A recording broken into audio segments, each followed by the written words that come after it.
right away, and the rest of the semester we are going to try to cover as many of the reactor accidents that have happened.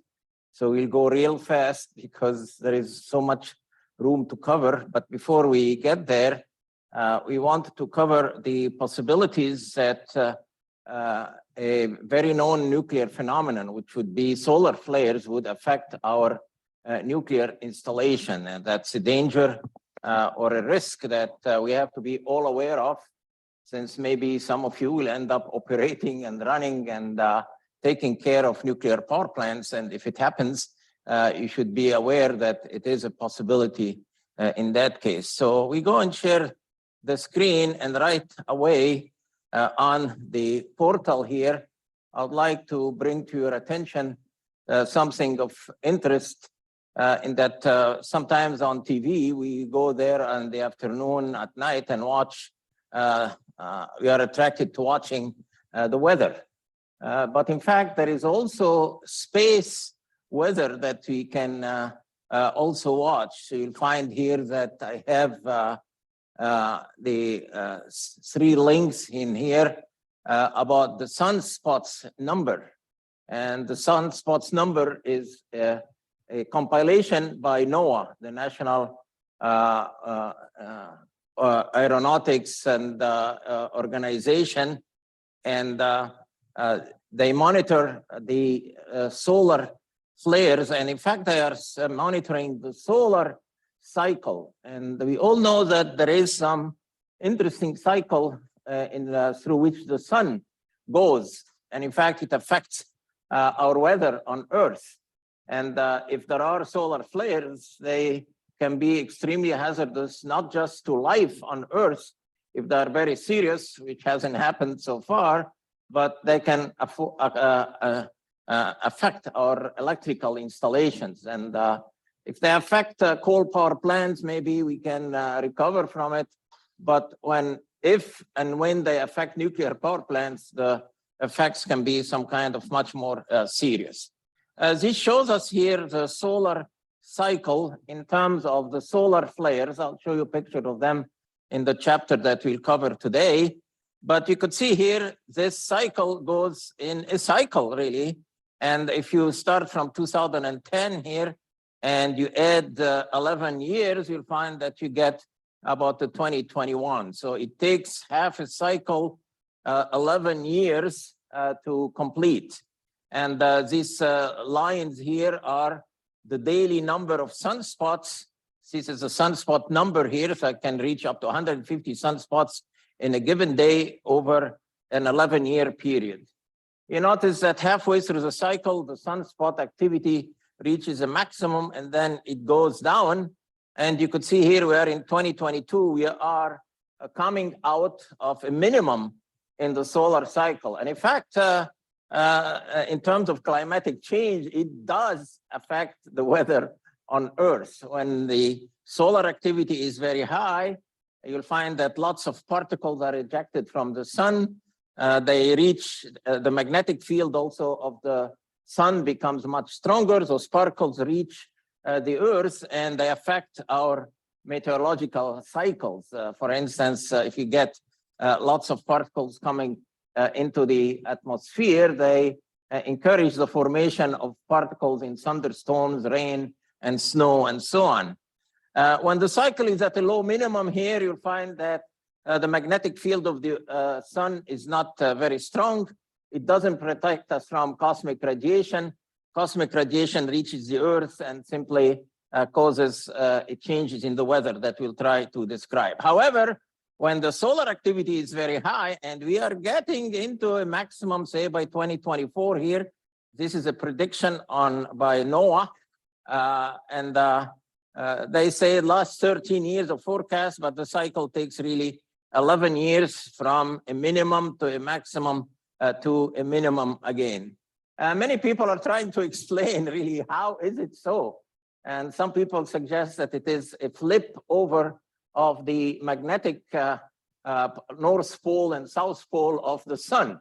As it flips around, it reaches a 0, and then it goes up back to a maximum, and the processes of solar activities are really a topic of major research. This was basically a satellite called Silsographics, and you can reach the site at the Royal Observatory of Belgium. That was on the August 1st, 2022. So we may be in that area. Right here, we are reaching a solar maximum in that case. So you can get, for the fun of it, observing space weather in the same way that you observe weather on Earth.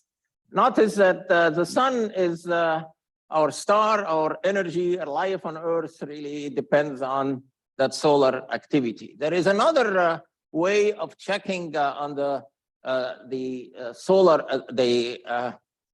cosmic weather is through the galactic cosmic ray neutron counter. This is a monitor that monitors the activity of the sun. It measures the number of neutrons that come to us from the solar wind. It's called the ULU neutron monitor. You could see here that it goes almost on a daily basis. You can get the data. So this is, notice here is the 2nd of November. So that's today. Last week, obviously, there was some kind of a maximum in the neutrons reaching the Earth in the cosmic radiation. So there was activity in the sun, but you could see it fluctuates from year over year. The higher the solar activity, the higher the number of neutrons reaching the Earth. So we cannot basically ignore, let me see here, yeah, space weather is another spot here. And you could see that it's described by what's called the KP index, the geomagnetic activity of the sun. When it reaches the levels of G5 here, then the Earth is at risk to receive basically some ejection from the sun that can affect our electrical establishments. And in particular, we worry about nuclear reactors, because if, say, you affect nuclear power plants, you can get situations of accidents like Chernobyl or Fukushima and so on. Notice here that the solar proton flux is a constant. So we have been lucky that there is no solar activity that affects our electrical installations in general, but it fluctuates here. KP index maybe in, that's actually November 1st, that's yesterday, that is today. And the measurements are coming online continuously. We are at the G1 level. We are not at the G5 level, which would be where we get high risk, as we'll describe in our chapter today. So in our chapter today, we would like to see what can cause accidents in nuclear installations. I've added that chapter because I was asked about it quite a bit. What if solar flare affects nuclear power plants? So in that case, let me see here. I think I am in the wrong web page. So nuclear power engineering, energy storage, something is not, oh, here it is. Okay, so we go to our chapter today at the very end of our list here about solar storm effects on nuclear and electrical. We may end up working on an electrical installation, not necessarily a nuclear installation. Then we'll go and try to fill up as many of the chapters here on the different reactors, Chernobyl, the 3 Mile Island, the Fukushima, obviously, as many of the accidents that happen in nuclear power plants as we can. So today we are going to learn as much as we can about the solar storm effects on nuclear and electrical installation. I have shown you already that the Earth is subject to an 11-year cycle of periodic increase and decrease in the solar activity. Now, the sun is ejecting particles that compose it, and particularly protons, which are nuclei of hydrogen. In the sun, as we know, it's those protons are undergoing a complex kind of fusion reactions with catalysts like carbon and nitrogen. It's called, in fact, the carbon cycle, the same as in biology, the carbon cycle. It happens on the sun, and those reaction ends up fusing 4 nuclei of hydrogen that turns into helium. But as the sun activity increases during that cycle where the two magnetic poles of the sun, the North Pole and the South Pole, flip around, you find that sometimes the activity is too large and it starts ejecting those protons and electrons. It almost, because the sun is rotating and the Earth is rotating around the sun, it's like a garden hose ejecting water. And if that jet of water hits the Earth, there will be great consequences in general. Those charged particles have a very high speed, 4 million miles per hour. So that's a very, very high speed. However, the speed of light obviously is larger than the speed of the charged particles. So when these solar effects happen, we get an indication from the X-rays, that is electromagnetic radiation. It comes to us, to the Earth, before we are hit by those particles. So we can take some kind of preemptive actions, protect our transformers, say, from being burned. They literally would burn if they are affected by those solar flares in general. The solar flares emit particles in all of the known spectrum of particles and the electromagnetic spectrum. So you can get hit by radio waves, microwaves, X-rays, gamma rays, the ultraviolet in general. And this electromagnetic pulse travel from the sun to the Earth in about 8 minutes after leaving the sun. And we can get proton storms, follow those electromagnetic radiation. These take 4 hours to reach the Earth, so we can get some kind of a warning, 4 hours warning. What is sometimes of concern is that sometimes these types of ejection of energy or particle from the sun takes the form of a very large storm. In that case, it has a name called coronal mass ejection, CME. And that CME bombards the Earth with those charged particles. Luckily, the Earth has a mechanism to protect it. Otherwise, the surface of the Earth would be simply fried, literally fried by those protons and electrons that are emitted from the sun. And our latest knowledge in sending probes to Mars basically supports that concept, that the atmosphere of Mars, and Mars itself had some water a long time ago, but Mars does not have the same benefit as the Earth. The Earth has a magnetic field, and those charged particles on Earth get trapped by that magnetic field. So that magnetic field acts as a shield to protect the Earth from too much energy from the sun. Of course, we benefit from solar radiation. Life on Earth depends on it, plants life and animal life. But on Mars, with a very thin atmosphere, in fact, it can be, it could have been really fried by the solar flares, because Mars does not have a magnetic field like the Earth. Mars has a very local magnetic field that is not sufficient to protect the atmosphere of Mars or the water that may have existed on Mars sometime in the past. So in that case, in fact, when we send or build bases of astronauts on Mars, we have to protect them from the solar winds, because there is no protection against solar effects. Even on the spacecraft that would be going to Mars, we have to protect those astronauts. And on Earth, we have the benefit of the Earth's magnetic field.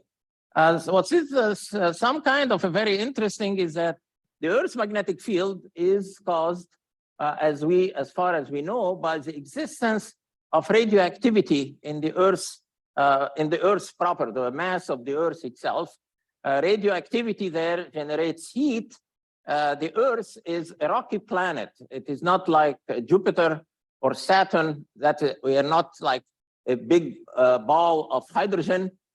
Jupiter is primarily hydrogen, hydrogen that is at such high pressure that in the center of Jupiter, it behaves like a metal. And in fact, if you look at hydrogen, it's in the first column of the periodic table where the metals are. So in that case, the Earth is a solid piece of rock that happened to be grabbed by the sun after 6.4 billion years ago, 4.6 billion years ago, when some star exploded in a supernova, formed the solid planets like Mars and the Earth and Venus. And the Earth contains radioactivity, so it keeps the outer core of the Earth in a molten state. And the molten core of the Earth contains iron and nickel.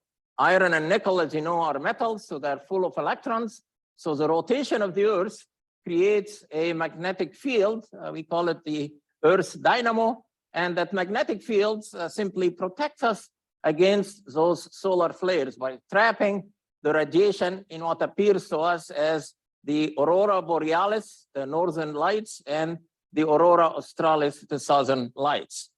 If the radiation from the sun is not intercepted by the Earth's magnetic fields, you could see it can affect really electrical installations on Earth. And we worry about nuclear power plants because, of course, we know that the decay heat, if it is not taken under control, would lead to core meltdowns and the release of radioactivity.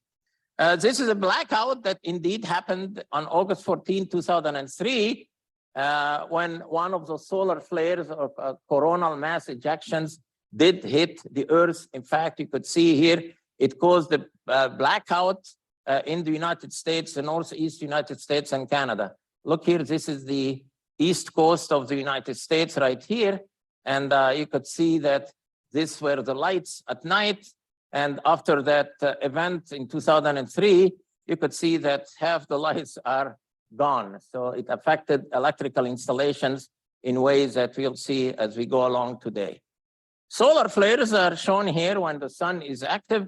You notice those dots here, which are in fact something very interesting here that's is not very clear to many people. You'll find that the solar flares, if you look at the sun, don't look directly at the sun, obviously, because you'll burn your retina. Look in a direct way in a mirror, maybe. You'll find that they occur in pairs. You see here is a pair and a pair here, a pair, a pair. So solar spots do occur in pairs. Why is this? Because this happens when the magnetic fields of the sun simply act like rubber bands, and those rubber bands are some kind of stretch. So they exit from the sun's surface and then they return back to the sun's surface. So you get those pairs of dots. They appear like black if you look directly at the sun through maybe some glass. And the reason is shown right here. You could see here like the magnetic field of the sun acts almost like a rubber band. So the charged particles follow those magnetic field lines. They exit from one spot. They re-enter in another spot, and in that case, those solar sunspots occur in pairs. Why is that? Oh, somebody should explain it to us in general. The effects of those coronal mass ejections shown here, for instance, this is a coronal mass ejection happening there. If they reach the Earth, can be very disastrous in terms of our electrical installations. Another one happened other than the previous one I've shown on July 23rd, 2012. And the Earth in that case had a near miss with a coronal mass ejection and from the most powerful storm in the sun over 150 years. I told you that it happens in a way that looks like a garden hose ejecting water as it is rotating, so it can hit us or it cannot hit us if you are lucky. But we had a near miss with one very strong mass ejection in the last 150 years. It is believed that a direct coronal mass ejection would have the potential to seriously damage the communications network, all our radios, waves, or our TV stations, microwaves, communications, and the most effect would affect the global positioning system, which you know is a system of satellites that rotates around the Earth. Electrical grids can cause widespread blackout. The one in Canada and the eastern United States is an example that I have shown you here, and can cause a very widespread blackouts. It could disable anything that plugs into a wall socket. Water supplies largely rely, of course, on electric pumps to pump water. So we would also, water supplies and sewage systems would be damaged. According to a study by the National Academy of Sciences, the total economic cost could exceed not billion, 2 trillion, 2,000 billion dollars, that anything that plugs into a wall socket, any motor that basically in a car, for instance, or a wind turbine, all of them would be affected. So in that case, this $2 trillion is 20 times greater than the cost of Hurricane Katrina, the damage from Katrina when it happened. That has been the most damaging hurricane in the history of the United States. Physicist Pete Riley, I quote him, he wrote a paper on the probability of occurrence of extreme space weather events, calculated that the odds of a solar storm strong enough to disrupt our lives in the next 10 years is 12%. Luckily, it's only 20%, not 50%. I have shown you that graph of the solar flares that are measured by NOAA, and somehow they try to predict it. So the prediction is quite good because it did follow that prediction in 2019. And the question is, what kind of effects can solar storms cause on our electrical supplies? And we'll specialize, of course, on nuclear power stations. First, in general, they can affect radio communication fade-outs. You will not hear long-distance radio communications. They cause that aurora borealis and aurora australis. Aurora borealis is the name, the Latin name for the northern lights. Anybody seen the northern lights? A trip over the summer to northern Michigan, when you see in that space weather that the sun is active, is something that is an experience in one's lifetime. So take a car, rent a car, and go watch it. The aurora australis is the one that happens in the lower hemisphere. I'll show you how it looks. It looks like a big, big ellipsoid that covers the whole Earth. And the stronger the storm, the closer that aurora borealis can reach us here, even sometimes in Illinois. You get disruptions in the electrical grid power lines. You get disruptions in radio transmissions. You can get geomagnetic storms. You can get ionospheric storms. The ionosphere is the part of the atmosphere that reflects radio waves. So radio communication would be affected. And of course, if we have astronauts up in the space station or on a trip to Mars or back from Mars or to the moon or back from the moon, I think we are planning to build bases on Moon and Mars. These astronauts would be affected by the solar radiation. And most important to us as engineers here is that you can have your power plants shut down. Not just nuclear power plants, but any power plants producing electricity. How does a solar storm progress in case it happens? You'll find that first, high energy X-rays and ultraviolet radiation is emitted. They move at the speed of light. So that's the first thing that reaches the Earth from a solar flare. It ionizes the Earth's upper atmosphere. Ionizes means it strips the electrons out of the atoms. So you now have a plasma, a mixture of electrons and positive ions. Then come the fast protons and electrons, charged particles, and they can affect, of course, astronauts in the Earth's orbit. And if it becomes a coronal mass ejection of slower moving particles, they can also hit the Earth's atmosphere. When a CME or a coronal mass ejection hits the Earth's atmosphere, the solar particles can interact with the Earth's magnetic field to produce very, very powerful electromagnetic fluctuation, to the point that in one of the events called the Carrington event that happened in the 1800s at the beginning of telegraph being used, basically it caused sparking in the telegraph lines and fires at the telegraph stations in general. You'll find that before the spark reached the Earth's atmosphere, luckily, we are given some kind of 20 hours of warning time to allow for mitigation of the measures. And in that case, people who are operating nuclear or conventional power plants have to shut down the electrical supply. We can suffer from a blackout rather than suffering, as I'll show you later, from a destruction of the electrical equipment. For instance, transformers will catch fire, will get simply on fire, and to build a transformer takes 10 years, or replacing them, that is not an easy task. And you could see that the Russians are destroying the power grid in the Ukraine, and they'll have a long time to replace those transformers at their power stations in general. So what are coronal mass ejections? They move basically at a very high speed, 4 million miles per hour. When they hit the Earth's magnetic field, they energize it. They cause the Earth's magnetic field to fluctuate. In moderate or strong storms, this fluctuation can temporarily impair navigation, the GPS system, global positioning system, power, satellite, and other electrical system.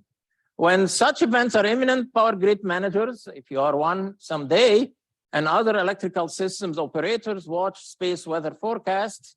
Satellite operators switch into a standby mode, temporarily forgo communication between ground control and spacecraft to prevent the garbling of messages. Airlines, navigation equipment on airlines would be affected. They basically cannot position themselves if the GPS system is not functioning anymore. You'll find that along the polar routes, especially, they depend on high frequency radio communications, and expecting a major disruption on 2012. In fact, airlines rerouted airplanes' flight away from the poles because that's where the charged particles gets concentrated into the northern wind. We have to remember that our Earth is a very, very, very tiny little pearl, beautiful pearl out in space, getting energy from the sun. And this is a picture that shows us what it is. Our sun, in terms of volume, is 1 million times the size of the Earth. So it's a little, really tiny speck of dust there rotating around the sun. And if the Earth is hit by a coronal mass ejection, the only protection of the Earth is the Earth's own magnetic field. And I'll show you what happened in that case. Maybe here would be very illuminating. As we said, the Earth has a magnetic field. The coronal mass ejection is charged particles, and basically they hit the Earth's magnetic field. Now we know that if you have a charged particle in an electric field, it moves in the direction of the electric field. So if you have a condenser, this is a little electrical engineering, but it's very simple. Here is a condenser. If you have, say, a battery right here, and you have maybe an electron here, a negative electron, you'll find that it is going to move in the direction of the electric field. However, if you have a magnetic field, so this is the magnetic field here, let's call it B, the magnetic field, the charged particle, an electron would rotate around the magnetic field lines with a radius depending on the mass of the electron. And the ions, the heavy ions would move in the opposite direction. In that case, also rotating around the magnetic field lines. And the equation is what's called the Lorentz equation. The force on a charged particle in an electric field is Q, the charge of the particle in the direction of the electric field here. And if this is a magnetic field, that is now V cross B. V is a directional vector, B the magnetic field, and you divide that into C, the speed of light. So if you have a particle in a magnetic field, the direction of the force on it is the cross product of the V vector, the direction vector, into the cross product with the magnetic field. So it's perpendicular to both the velocity vector and the magnetic field. And that basically is equated, that term here is equated M to mv squared over the radius rho, the centrifugal force. So in a magnetic field, the charged particles rotate around the magnetic field lines. And that is what protects our Earth from the solar wind. And you could see here now that the charged particles rotate around the magnetic field lines. Some of them are deflected away from the Earth, but some of them come in with the magnetic field lines because the Earth's magnetic field, the North Pole and the South Pole, are interconnected. So in that case, they form a big circle around the North Pole and the South Pole, and shown here. In fact, this is a picture of the Earth. This side is now facing the sun, so that's daylight. The other side is night. And you could see here that that big circle now is the spot where the charged particles reach the Earth's surface, and they look like beautiful curtains of light that come in from the sky. And that happens both in the north part of the Earth, as well as the bottom part of the Earth. So this is the forecast for the aurora borealis in 2012. The sunlit side of the Earth is indicated by the lighter blue of the ocean, and the subpolar point is also shown as a yellow dot. But in that case, you find that you can see the aurora borealis at night. Obviously, you don't see it during the day, but it would have its counterpart here. And if the storm is very large, you'll find that aurora borealis becomes a larger circle. So you can see it maybe in northern Michigan or northern Illinois, and that happens in the summer in general. This is another aurora borealis forecast in January 24th, 2012. You could see here that this basically is charged particles from the sun trying to reach the Earth as they interact with the nuclei of atoms, actually, of nitrogen in the atmosphere and oxygen and carbon dioxide. They get some beautiful color. But if the charged particles are very strong, they can find their way into our power lines. And if they find their way to the power lines, they find their ways to the transformers. And in that case, the amount of current would be so large that it can burn the transformer particles in general. And this is how, if you travel up north during one of the solar events, how you see those aurora borealis. This is seen in Norway from an event that happened in 2012. Those are beautiful lights, almost curtains of light coming down from the sky on a clear night. And basically, it's ionization of the particles of nitrogen and oxygen in the atmosphere. This basically satellites, as I suggested, monitor those storms. So this is what's called the GOES satellite, and this is a 5-minute average proton flux. It shows us here the particles per centimeter squared per second per steradian. Steradian is a unit of solid angle, and you could see here that that happened in January 26, 2012, only 10 years ago, and the source is NOAA's in general. Coronal mass ejections can be very serious because now chunks of charged particles really are ejected from the sun, as I suggested, in the same shape as a garden hose. And if they really get a direct hit on the Earth, their effects can be very serious on navigation, the airplanes, for instance, power systems, and both electrical coal and nuclear power plants in general. So what are the effects, since we are studying the safety of nuclear power plants? What would be the effects if those coronal mass ejections, CMEs, hit the Earth? Observers, you'll find that a variety of observation spacecraft, including the different satellites that circle the Earth, would be affected. The International Space Station with the astronaut in it will be affected.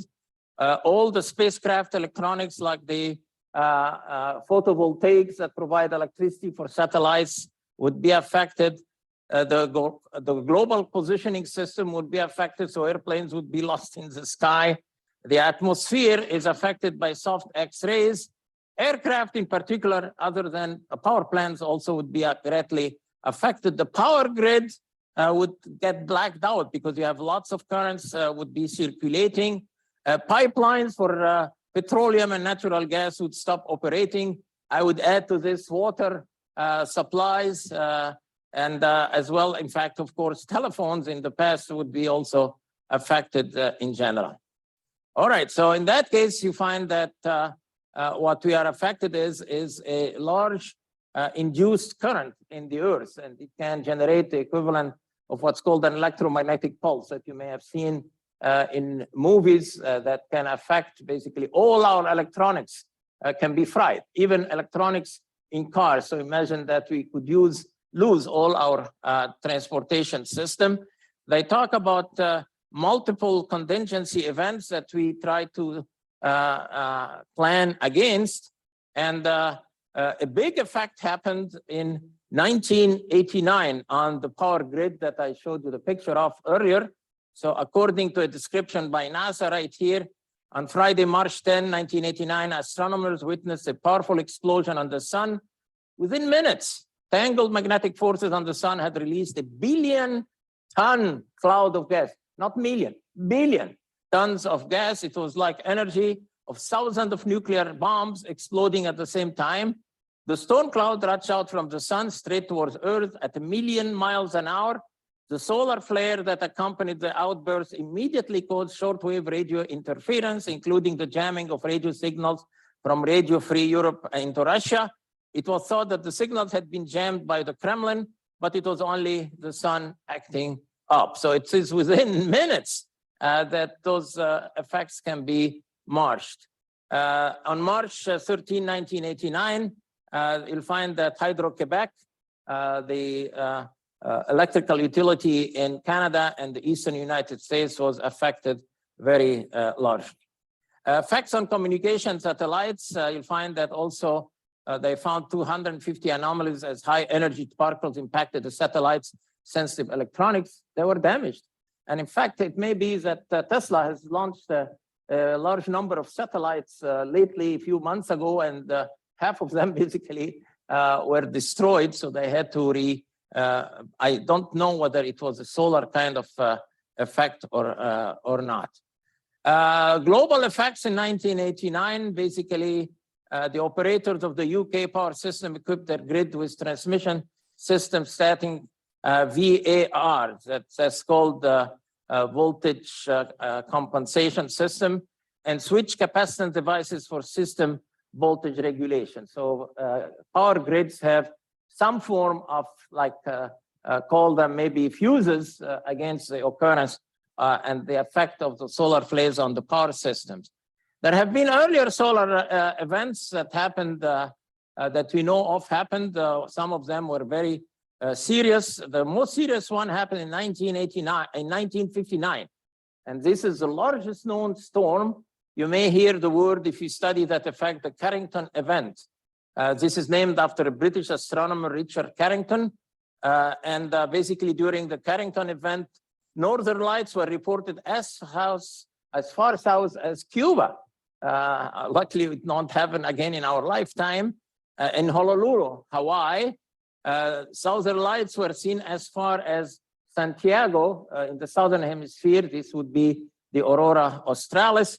The flares were so powerful that people in the northeastern United States could read newspapers print just from the light of the Aurora Borealis. The geomagnetic disturbance was strong enough that USA telegraph operators reported sparks leaping from their equipment, with some setting the equipment on fire. Another solar storm hit the Earth in 1921. The most serious one was that Carrington event, 1859. Another one hit us in 1921. Another one hit us in 2003, but we were some kind of better prepared in that case. In 2011, about 10 years ago, we had a very major solar storm taken as a picture here on February 16, 2011. Those dark spots here mean that the magnetic field of the sun is basically jumping out of the sun. I have a more detailed description of the 2012 event here. And again, if you observe those solar flares in a solar storm, they suggest that you use a mirror or get a reflection on a sheet of paper, never look into the sun directly because it can burn your retina. But look again here, the interesting observation is that they occur in pairs. Do you see a pair here, a pair here, a pair here? And this is explained as being basically rubber band of magnetic field that leave the Earth and then the sun surface and come back like rubber band of the magnetic field in general. This is the also a source from NOAA in general. As we observe the sun, oh, here is again a situation where you could see that they occur in pairs. A very interesting observation that few people are aware of. This is the March 5th, 2012, and it shows us or gives us a warning that there is a coronal mass ejection that is emitted from the sun. Let me show you this concept of the garden hose here. So here it is. Let's say that the Earth is here, rotating around our famous sun. The sun is rotating. It creates a mass ejection. So the mass ejection, if the sun is rotated in this direction, let's see, in that case, you find that the ejection of the mass comes out as a, let's see, no, that should be the opposite way. If the sun is rotating this way, you'll find that the mass ejection goes this way, and the Earth is rotating around the sun. So it can be hit or not be hit depending on chance. Obviously, this is much wider as charged particles. So far, we were lucky enough to avoid them, except for that Carrington event that is historically taken into account in the literature on the protection of nuclear power plants. And this is the X-ray flux in the weather that you can have fun observing yourself. As I've shown you the sites where you can do that. This is a satellite called the GOES satellite, and you find it on the site of NOAA, National, I think, Oceanic and Aeronautic Association. You could see here that it shows as two peaks in watts of energy, of power per meter squared, and that was in March 7th, 2012. So if you find something like this, send a warning for people who operate electrical system in general. What are the effects on modern electrical systems? A picture will give us an idea. This is a damage to the electrical transformers from the March 13, 1989. Look at this. The transformers simply caught fire, and basically they were totally disintegrated. You could see here how the slabs of the transformers, of course, use magnetic fields in iron coils. The current was so large, it basically sets those coils on fire, and the debris is at the bottom. And it takes a long, long time, a year or more, to replace those transformers. That's why in the United States, we have some of those transformers in a preventative kind of mode, set up at power plants in case some situation like this would happen in general. The loss of electricity would spread across the physical infrastructure and would include water distribution affected within several hours, perishable foods and medication lost in 12 to 24 hours, hospitals in that case, and even refrigerators at home would thaw, and any food that is stored in refrigerators would spoil. Loss of heating, air conditioning, sewage disposal, phone service, microwaves, and fuel resupply. The threat of geomagnetic storms is well understood in the electrical utilities industry, and much effort is being devoted to understanding and preparing for a very important contingencies in that case. So this is the solar storm effect on the Earth's protective Van Allen belts. Van Allen belts were discovered in the 1950s when they started basically sending probes, rockets into the atmosphere. Under normal operation of, under normal conditions, I should say, of the Earth, those Van Allen belts are intercepting too much of a good thing, the solar wind. The Earth is getting its energy from the sun, that's true, but too much of a good thing can fry the surface of the Earth. It can evaporate the oceans. It can heat up the atmosphere and eject it into space. And our probes to Mars are basically teaching us about why is it that we have to protect our Earth's magnetic field in that case. So if we get a solar flare, as you could see here, the charged particles are intercepted in 2 layers of the Earth's magnetic field. And they're named the Van Allen belts. And they have basically a large storage of charged particles as protons and electrons from the solar wind. And they reach the Earth here from the top and the bottom as what I have shown you as the aurora borealis and the aurora australis.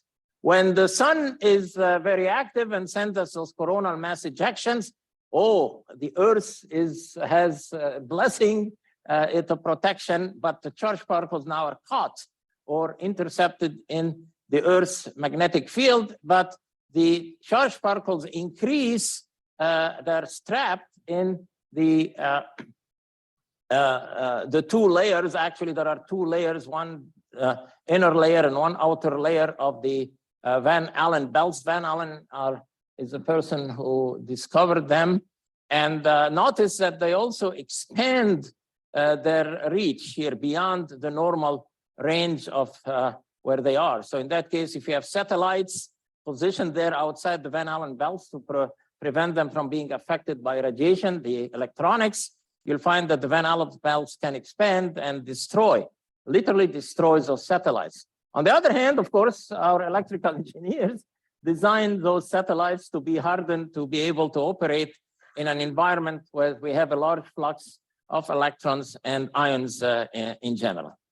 You could also not just visit the site by NOAA to learn more about it, but NASA also is interested in it because it affects its space station.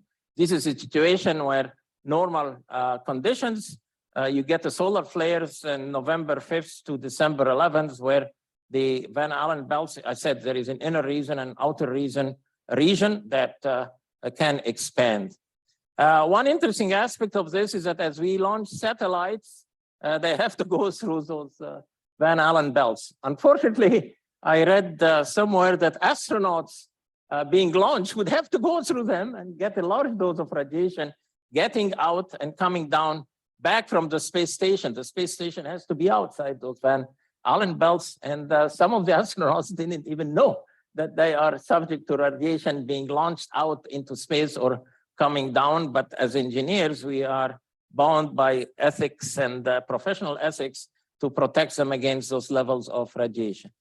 So there is some events that are called high impact, low frequency events. Solar flares are one of these, and we have to protect ourselves against their production in any kind of electrical installation, not just nuclear power plants. In nuclear power plants, if you lose those transformers, basically you have to shut down the nuclear power plant and replace the transformers. EPRI and the Department of Homeland Security worked on a project to design prototype recovery transformers, because most of the damage occurs in those transformers by the large currents that would be induced in them that could temporarily replace damaged equipment after a storm. That storm is meant an electromagnetic storm, not a conventional like rain and wind storm. So they basically have what they call the recovery transformer project, would build and pre-position truck-mounted single-phase 345 kilovolt transformers as a temporary fixes to move them into power plants in case, say, the transformers are damaged. The idea is to design a transformer that is smaller and easier to transport and quick to install. The goal of the project is to produce solid-state transformers that are smaller and lighter and could be transported maybe by helicopter. Storms 10 times worse than the 1989 event can occur and have occurred and offer a significant challenge, since it would be the largest natural disaster the United States could face and needs, and we need to survive. Imagine all our electrical system and water system and sewage system coming to complete halt, turning us back into the Stone Age. So in that case, if we are operating electrical installations, we should be aware of the possible risk other than natural events that we mentioned earlier that can cause accidents in nuclear power plants. And I invite you to also explore the sites of NOAA and NASA. I described to you here some of the mechanics, the VA reactivity or the apparent power. So that is something just to read about. In the same way that we have the Richter scale for measuring the intensity of thunderstorm, we have some scale that describe to us that KP factor that I mentioned earlier, the KP index to measure the intensity of those storms. If you have the G5, G4 that describes the extreme or severe or strong solar events, and we have also the KP scale shown here, Appendix 3. This is the NOAA Space Weather Scale for solar radiation, S4, S5, S3, strong, severe, and extreme, in the same way as the Richter scale, but applied to solar and space weather. And if you haven't heard about it before, I think it's very worth exploring at the NOAA and the NASA sites. And thank you for your attention for today and being around. All right.